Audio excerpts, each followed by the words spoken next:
All right, thank you everybody for being here. What I'm gonna do is, I'm just gonna, in the beginning, introduce the whole setup and just say a couple of words about what exactly is going to unfold and what's the idea behind it, although Rick already did something of the kind. Now, obviously, this is a text-based approach and seminar that tries to resonate with sonic acts setup and a lot of the artists and theorists featured in the context of the event. So in a sense, the whole seminar is an attempt to offer and in a way reflect on a notion of time that's unfolding in front of us, and it's unfolding in a sort of here and now that is even exclusively embodied, so to speak. And I would just like to start by saying that there's a very famous text by Foucault, What is Enlightenment? And there's a place there where Foucault tries to redefine the role of the philosopher by saying that today the philosopher should become something of a journalist, and the task of the philosopher and the critical thinker will be to become a journalist of also of time. So I think the sort of behest and legacy of Foucault has, and many others, including Deleuze, who was a centerpiece of this seminar, has been gradually also transformed and accepted in the arts world in many ways. So the idea of a critical stance or a critical notion of time has been also very much closer to this idea that we work with a notion of time that's indeed a sort of journalism of the present. In the text, what Foucault says is that what we need to do from now on, by trying to redefine the role of the philosopher and the theorist more broadly, is to do something that he calls the ontology of present. And it is in this context that he speaks of the philosopher or the theorist that was an ontology of the present as a sort of journalism. And I think this idea of the journalism of the theoretician, and everybody here on this stage is in a way a theorist and a speculative thinker, is to transform us in people who could offer various models of working with notions of time that are not, and these notions are not in sync with each other, because there's been an explosion of notions of time since the mid-19th century, obviously. And I think the idea of what you're going to see here unfolding is also featured in this setup of let's offer varying models of surveying time and art in a sort of journalistic manner of what's the ontology of present we want to see. And the model for that, one of the models for that, was the notion of the resonance, which is also a very strong Deleuze-Guattarian concept. And I hope that will be felt by you throughout this session, and how the different presentations and presenters will resonate with each other is also connected with this idea that we don't have to sync the different modelizations of time per se. What we need is a sturdy diversification of models of time that could offer a plethora of understanding of notions such as the new and notions such as the present, which are obviously in some ways deductive of different notions of time. So with that, I will just give the floor to the first presenter, Nadia. Hi. This is on. This is great. My name is Nadia de Vries, and I would like to ask you to contemplate the image behind me while I share my idea with you. In Maurice Blanchot's interpretation of the Orpheus myth, the beautiful Eurydice symbolizes inspiration. But the moment that Orpheus looks back at her, the moment in which he wants to mobilize her as muse, she disappears. Eurydice is lost forever to the darkness. Orpheus' song, the art, is that which is redeemed. I'm interested in Blasho's reading of the Orpheus myth because it suggests that the act of creation exists as a separate unit in time. It is the moment that Orpheus looks back, the moment of loss, the moment. In the story of Orpheus, the moment that inspiration is acted upon is clearly defined and demarcated.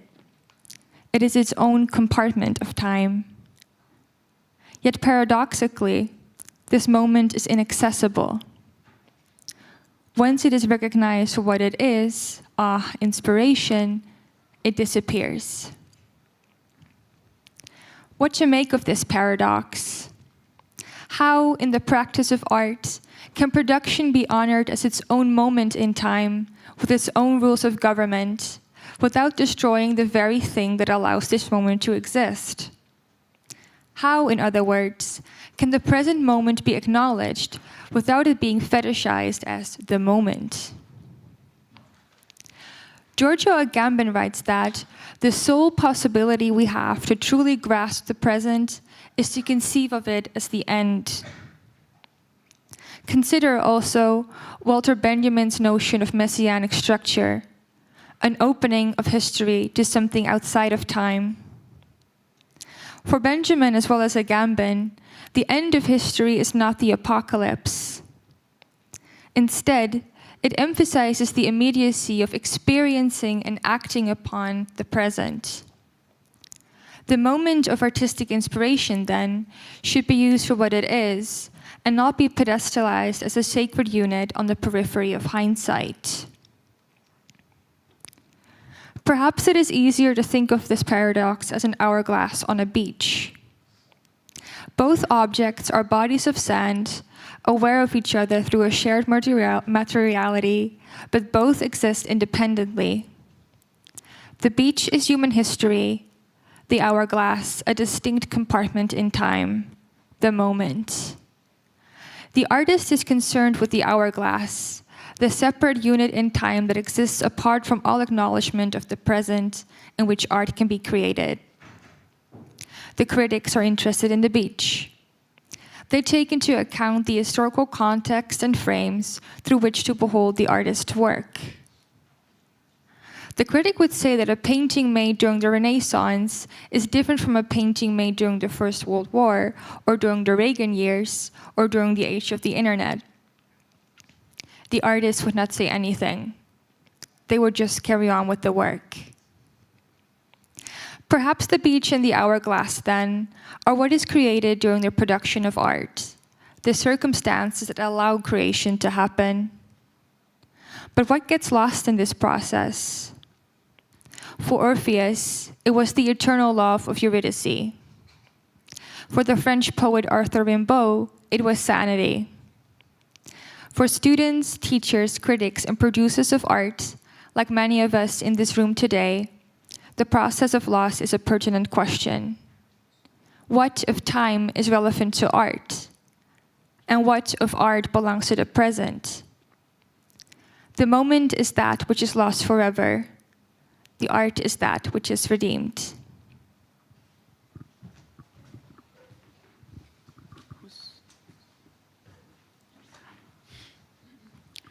Okay, so I would like to start by reading the quotes. First, Lessing, looking into a mirror or into the glossy side of a toppling ware or a water-smooth shining stone glass, we see changes of flesh in time. But the consciousness of that sees that face, that body, those hands, feet, is not inside the same scale of time. A creature looking at its image, as an ape or a leopard leaning over a pool to drink, sees its face and body, sees a dance of matter in time. But what sees this dance has memory and expectation, and memory itself is another plane of time. So each one of us, walking or sitting or sleeping, is at least two scales of time grabbed together. Like the yolk and the white of an egg. And when a child with his soul just making itself felt, or a grown-up who has never thought of anything before but animal thoughts, or an adolescent in love, or an old person just confronted with death, or even a philosopher or a star measurer, when any of this, or you and I as ourselves, with all the weight of our lives behind the question, what I am, what is this time, what is the evidence for a time that is not mortal, or at least, or as that is not, I'm sorry, what is this time? What is the evidence for a time that is not mortal, as a leaf in autumn? Then the answer is that which asks the question is already out of the world's time. I decided to relate this quote to Deleuze's, which you'll see as well there. And before engaging in the brief reflection I made, I would like also to read Deleuze's quote. So the greatest is not therefore unlimited. It pertains to the present, to the limit, and to be the limit of measure of the actions of bodies, even if we are confronted by the greatest of bodies or the unity of all cosmos. So this is the past and the future of the present day, yesterday and tomorrow, part of the larger present. The novel I took the quote from revolves around the story of a man who's seemingly confined inside a psychiatric institution. The narrative builds up of an attention between the doctors and nurses' strive to bring him back from his state of delirium and thus reveal his true identity, and the impossibility of doing it.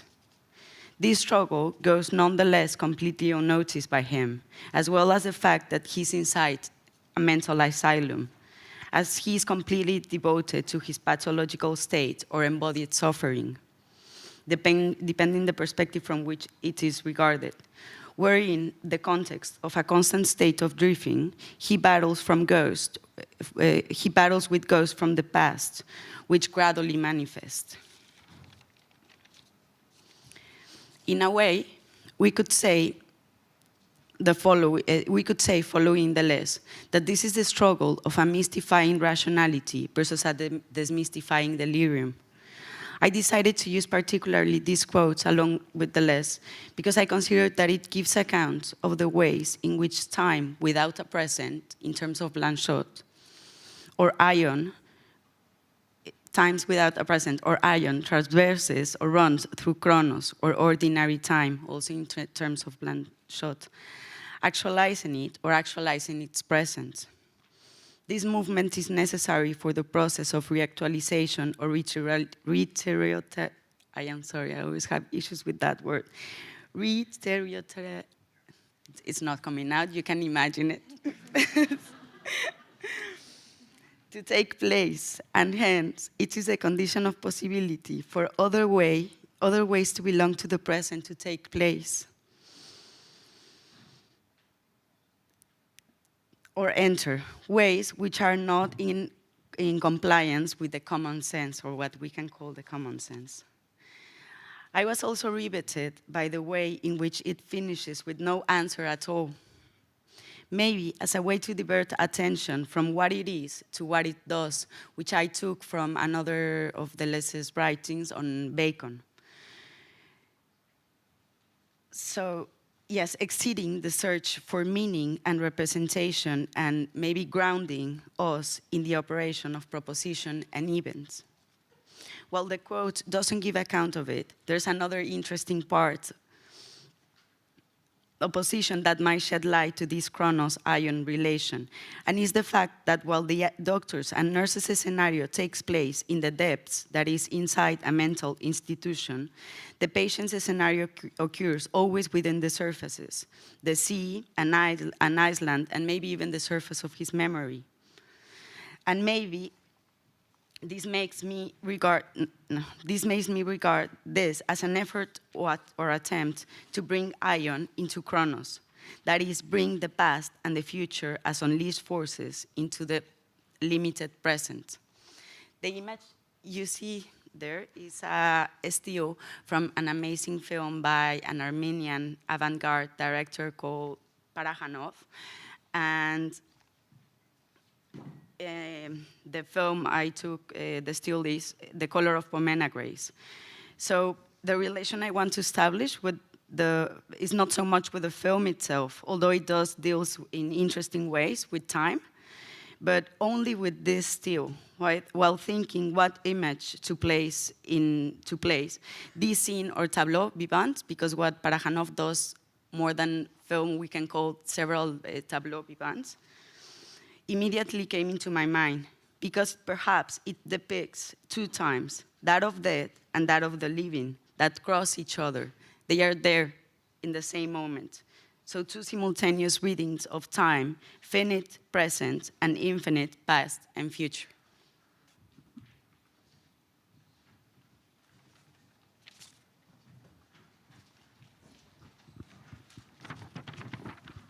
Thank you.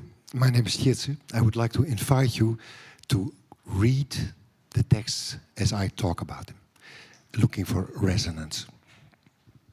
And I will read through my glasses, looking for text. For Virginia Woolf, first quote, "The moment loses its natural belonging to the laws of circularity. They assist it when it is bespoken. Here, words, arrows, are about to break the moment, break its illusion of uniting us in an unworded shared circle of ritual repetition and shared experiencing. It consists of contemporaneity, of being in the world, engaging with it, rather than with each other. Yet we create and define our intersubjective selves, our shared word count, ourselves, out of this break by our own utterances and in how they make us act out time. Augustine engages with it in a present that negotiates past and future in dense and fat actuality, memory, and promise of words. He describes how they make us part of the performativity the present affords, rather than of the circularity of wordless extension of being nature. Art can break up the opposition between these two perceptions of the present in music. Time games made out of the soundful utterances and how they make us experience time beyond measure and escape the texture of a disciplining regulatory time. Time here is regulated not by clocks but by our attention. The sense of time not being shared, but by a game of immersion in sound and affect, where our time will, if we engage, run in parallels, not unison, with players and audience in its play with density and reference to past and present. I was not here yesterday at the time of Jennifer Walsh's performance. I was spending my time in music elsewhere. I visited her music in recording from another missed event, Everything is Important, recorded in Den Bosch 2 years ago. Thinking of the working title for her present work in progress, Time the Opera, this concept, rather than as a title, struck me as the perfect paratext for any combination of music and words. The work of Jennifer Walsh, what I saw of it, what inspired me, is an example of double play, double entendre, between words and sounds, music. Here, the excess of density, when the word addresses us in seemingly unequivocal clichés, is released into either silence or wordless music. Repeatedly, the moment is created in sound, breaks into words, recreated in sound, in words threatening understandability, in extreme density, playing with duration, stopping, and flow. The words speak of real and imagined urgencies and the hope for a comforting now, yet need space for interpretation, given in the context of the hope for total urgently underpinned or soothing silences. The voice can negotiate these layers, moments, in wordy and wordlessness, spacing room for thought with smudges of meaning. After each operatically intensified cliché, a space for reflection opens up. It functions as a digestional tract to bring words and music into meaning, which is what silence, poetry, and music afford us in time. Like music in the sense of Stockhausen's quote, and Woolf's shared time being the moment before words, It disconnects us from the time of clocks and brings the timelessness of experiencing shared yet individuated musical occupation of the now. Thanks.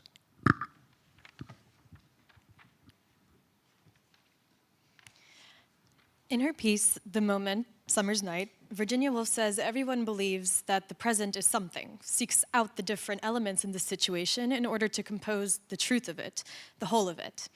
And one such way that people have sought the truth is through measurement. First, the sundial, today the atomic clock. We break our present down into smaller and smaller, more precise units in order to try and synchronize our own personal subjective times into an objective and universal one. Alicia Cotta's work, Against the Run, does not immediately present itself as a work of art. Instead, it appears as a vintage street clock, a vestige of a time before everyone carried the more universal, precise time on their phone. A quick glance at the clock's face, however, proves to be a pretty confounding experience rather than a grounding one. The clock's second hand constantly points vertically, and the clock's face is what's shuddering forth with each passing moment. The minute and the hour hands move normally, and it actually displays the correct time, but it's the assemblage of parts which is really jolts us out of our typical construction and perception of the present moment. This jolt forces the viewer, however momentarily, to consider the systems of ordering that we have chosen and internalized, and perhaps out to see how arbitrary they are. Quada's work unsettles our reality and forces us to ask why we've composed our notion of time and the present in the way that we have, and indeed what the whole of our perceived present actually is.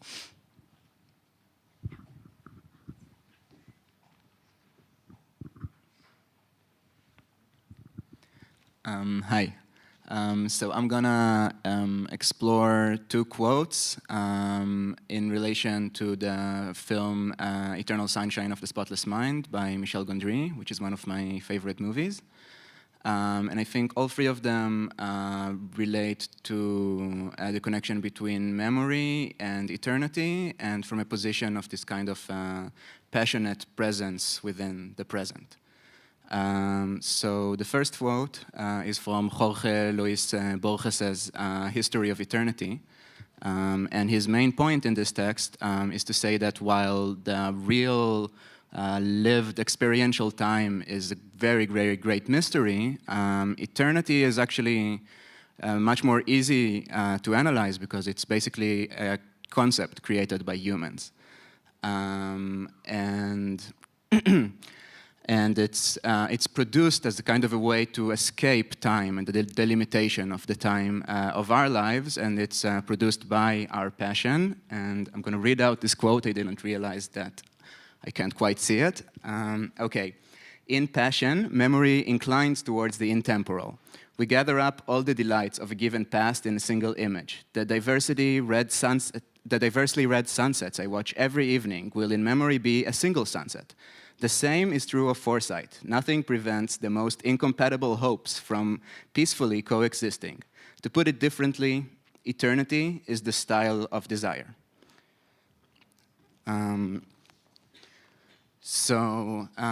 In Nietzsche's writing, there's also, of course, a very strong strand of relating to passion and passion of life, and also a lot of exploration of memory and forgetfulness. And he writes, for example, that any action requires a sort of active forgetting. And Nietzsche also tackles eternity as this imagined concept, but in a kind of the opposite way to Borges, because he makes this kind of bastardly thought experiment of the eternal return, where it's like, what if eternity wasn't this escape from time? What if eternity is this ultimate commitment to our own time? What if it's just living the time of our own lives again and again and again? So in this experiment, there is this demon that approaches you and says, like, what if you just had to to live your lives innumerable times over again, and there will be nothing new in it, but every pain and every joy and every thought and sigh at the eternal hourglass of existence is torn over again and again, and you with it, a speck of dust. So it's this, there's this Nietzschean pathos to this kind of test. And I think both of these notions of eternity play out in an interesting way in Eternal Sunshine of the Spotless Mind, which also like directly quotes Nietzsche in some points and his notion of memory. And basically, in the last scene of the movie, we have like the two protagonists, Joel and Clementine, and they like just met each other and they're like madly in love, and they discover this tape in which their past selves basically like they discovered they used to be a couple for maybe 2 years, and they fell out of love and into very strong resentment, and they through this technology that exists in the world of the film, they erase each other from their memory, and having forgotten, they meet again and they fall in love again. So now they receive these tapes and they have so they are faced with the Nietzschean notion of the eternal return. What if we just stay together? I mean, we feel this passion, we feel this pull of the passion of eternity, like the Borgesian pull maybe, but we also know in high likelihood that we're going to end up in the same place. Maybe we'll erase each other and meet again. There is this kind of concrete threat of an eternal return. And I think for Nietzsche, this thing is a kind of a very strong test of will, in a sense. Like the ultimate Nietzschean hero, kind of this life affirmer, would look back at this demon who proposes the eternal return and say, like, yes, I accept this challenge and I affirm every second of my life completely. And what I like, I mean, Joel and Clementine, they also kind of accept this challenge and they affirm it, their relationship, despite this threat, but they do it in a very kind of minor way. Like there is this anxious happiness there, like they're kind of okay. So the film just ends with them exchanging okays, and in this slightly ambivalent but very affirming tone. And this goofy smile, that this kind of Jim Carrey smile. And I think if maybe one of the things that art has to offer us in this sense is to channel these great philosophical questions about time and other things, but to do it in a way that is present and tangible, and to do it with this kind of a goofy smile. And in a final side note, Michel Gondry, the director, he's also a very, very renowned music video director. And he always broaches the relationship between musicality and sound and time in very different ways. So I can't present it here, but I really can't recommend his works enough in this sense. Thank you.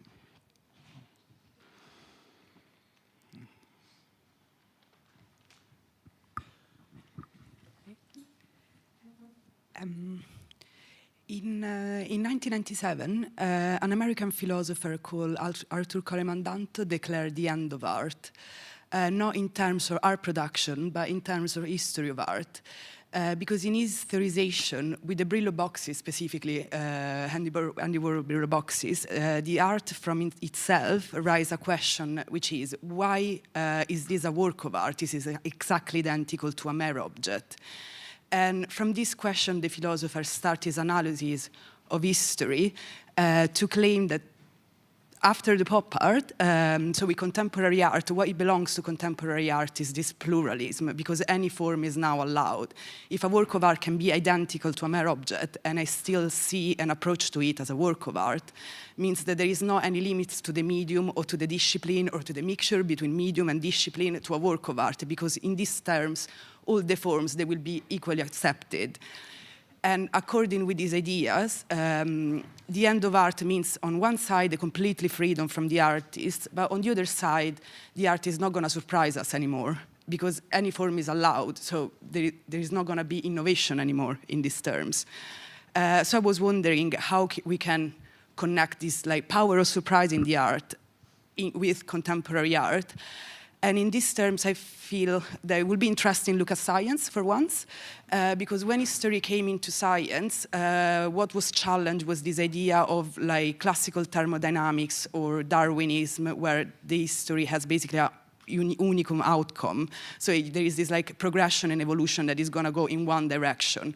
When history came into physics, this concept has been like radically changed and challenged, and now it's more a belief that there are different, like infinite outcomes for the form of living. So if we can, like with the lambda backwards this idea, we can sort of see the evolution of human history not much as a, like, yeah, this linear progression in which towards we go to this universal goal of humanity, but it's more the interaction and the aggregation and the unpredictability of human beings. Because one of the strongest concepts of physics is that any form of life, even the most humble, is able to self-organize and react to energies and react to the environment. So in these terms, there is no predictability in the evolution of like any form of life on this planet. And this idea, which is really present in physics, can be, in a certain way, represented by the artistic process.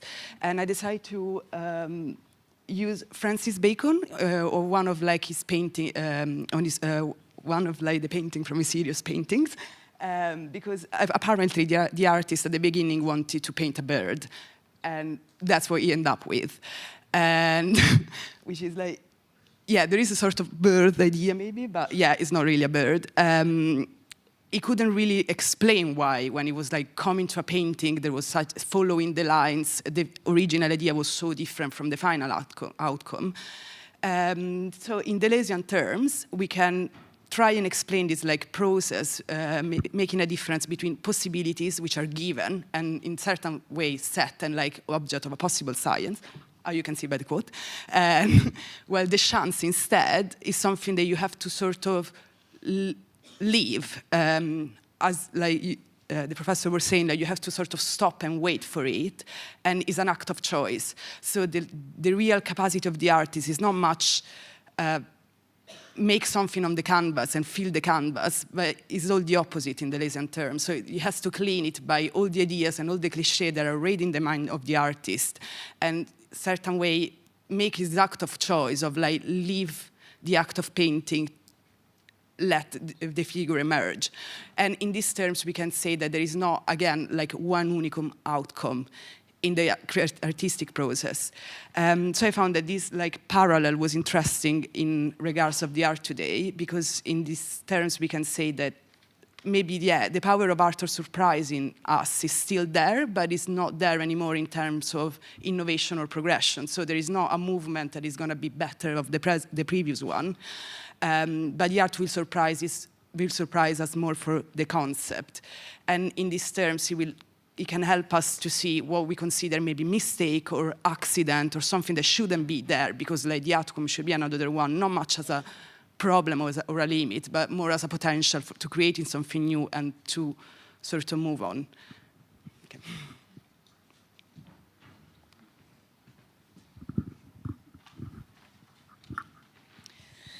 In a contribution to the question, what of art belongs to the present, I will relate Gilles Deleuze's discussion on Chronos and Aion as two distinct readings of time in relation to this artwork by Belgian artist David Klaarbout.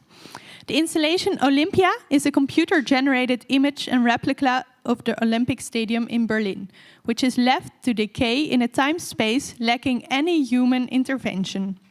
It is a rather lunatic and utopian video project, as it aims to show the stadium as it decays over the course of 1,000 years, in real time. Which implies, of course, that the length of this video is also 1,000 years. The image is fed by the actual and real-time weather data from Berlin that affect and change the image with the growth of weeds that slowly encapsulate the building. The first 25 years of updating the program is guaranteed, although this is already quite a long time, of course. But the crazy temporal expansion lends the work the capacity to give somebody a sense of how short biological time is in relation to how little actually happens in the computer program. If I can make people feel what is their own lived time after they've seen the work a few times, I am happy, he says. The funny thing only is that this only happens after you have seen the work. ideally multiple times, rather than during the act of viewing. Whereas Chronos was limited and infinite, Aeon is unlimited, the way that future and past are unlimited and finite, like the instant. Whereas Chronos was inseparable from circularity and its accidents, such as blockages or precipitations, explosions, disconnections, and indurations. Aeon stretches out in a straight line, limitless in either direction, always already past and eternally yet to come. Aeon is the eternal truth of time, pure empty form of time, which has freed itself of its present corporeal content and has thereby unwound its own circle, stretching itself out in a straight line. Under Chronos, the present moment has a certain duration that can either expand or contract. The present discussion, the present day, the present year, for instance. From the perspective of Chronos, the past and the future are only parts of some larger present that includes our current present here. Under Aeon, the extended present disappears in a process of subdivision into part of the past and part of the future. The extended present is replaced by the instant without thickness or extension that stands between past and future. In other words, you can never fully grasp the present moment. If we ever think we have isolated a present moment with any extension in between past and future, it will always be possible to divide it into part of the past and part of the future. And in this reading, nothing is ever truly present. Olympia embodies this paradoxical temporal constellation, which on the one hand facilitates a complete surrender to the moment of viewing in its slow and meditative slowness, whereas on the other, within the installation, the actual moment of lived time cannot be experienced.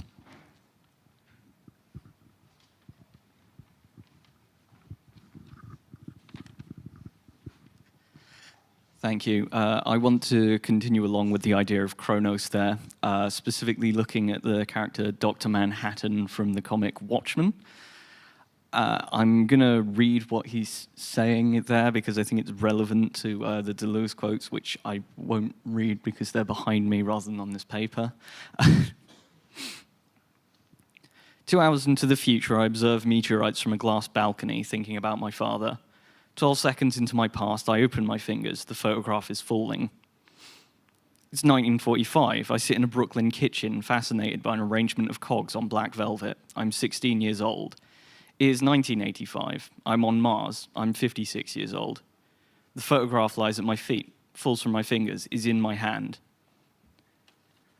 So I think the main resonance I made here with Chronos was, it seems to me Dr. Manhattan could effectively be considered God, right? As Deleuze understands God as it relates to Chronos.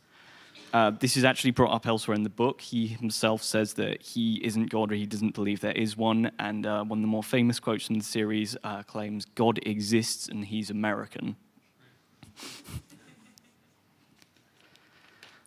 God is, as I understand it, a containment of time for Deleuze. He's the outer reaches of Chronos that perceives the eternal present, unbound by the intervals through which we have to contract it to understand it. He doesn't have blinders of past and future. It's all happening at once, and he sees it all perfectly. But that's where the limit of Chronos comes in. He can't escape this present. The past and the future come back as revenge, as Deleuze says. God, or Dr. Manhattan in this instance, can only conceptualize the world through his understanding of it as present. And that is in itself a form of blinder. I think I find that especially interesting as it relates to the book as a work of fiction. As a contained piece of media, it is, of course, all simultaneously present for us. The characters past, present, and future is in one contained object we can see and read through. They occur simultaneously. The envelope here is the book itself rather than any character within it. I find that aspect of fiction especially interesting as it relates to Chronos. Something like comics or books or painting, time is physical. We can see and control it in ways that we can't with our own perception of space-time. in a sense, I think we could be playing the role of Ion in art. We are the thing that intersects, that creates the present in moments of fiction, and give it direction and meaning through our interaction.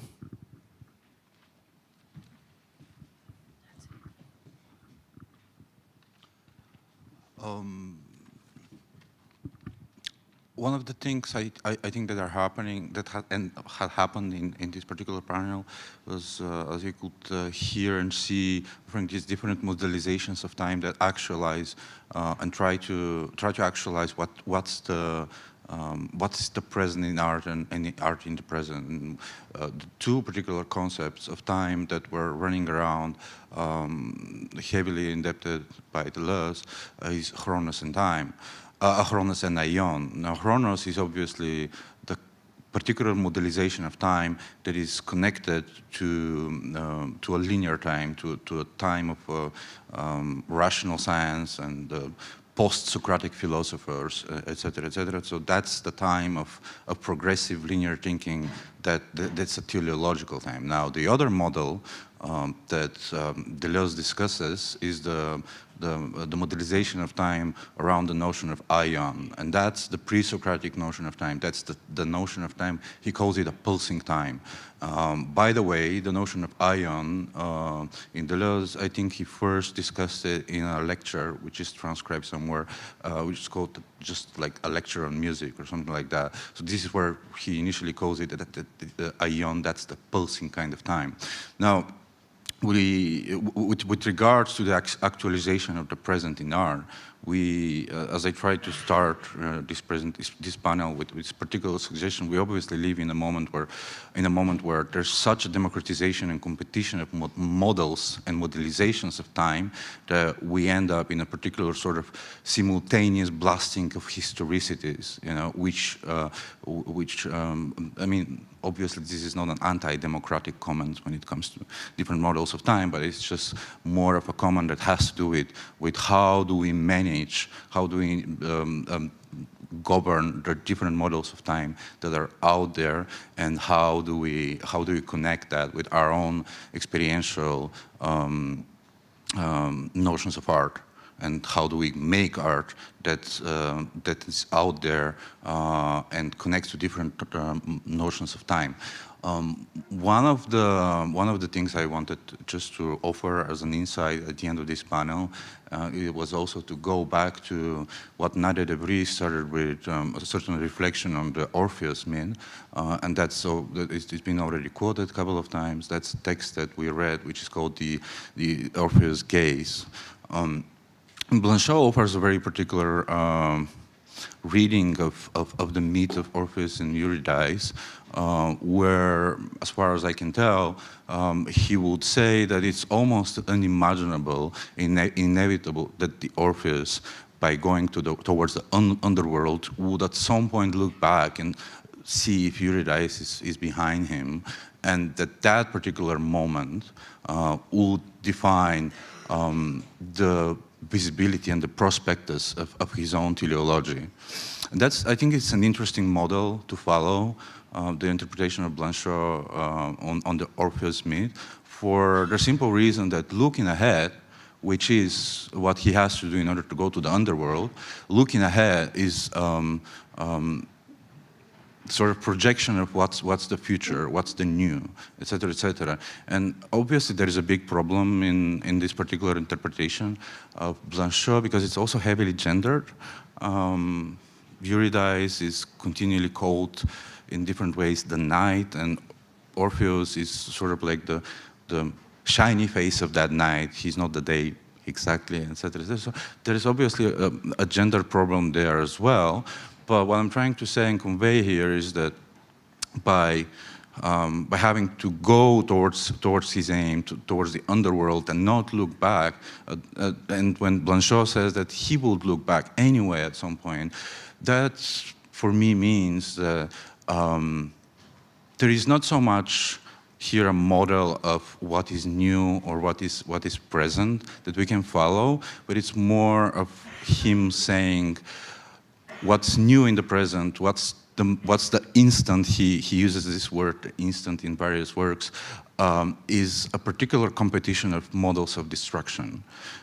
So he would go forward by looking backwards, and is this really a model of present? I wouldn't say necessarily so. I would say that he's suggesting that there is no new in the present or in the future, and his aim and telos to begin with, there's more of a sort of clean slate kind of thinking.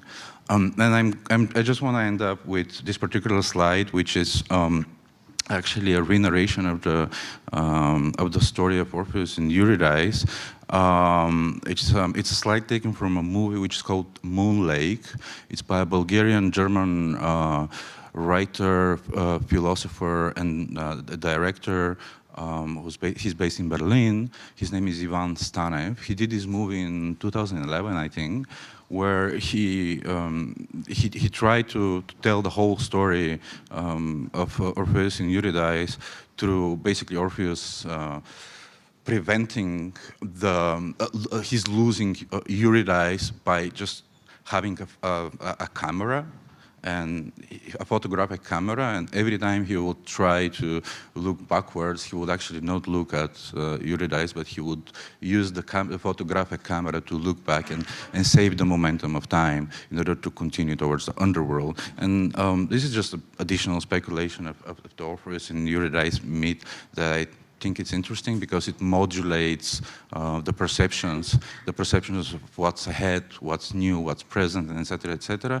But I thought it's, I will just suggest that if you are interested, watch Moon Lake. It's a very interesting interpretation that also of the myth that also I think relates nicely to the many entanglements and resonances we've heard in this panel. And I would like to thank everybody for being here at this panel, and Rick for convening it. Thank you.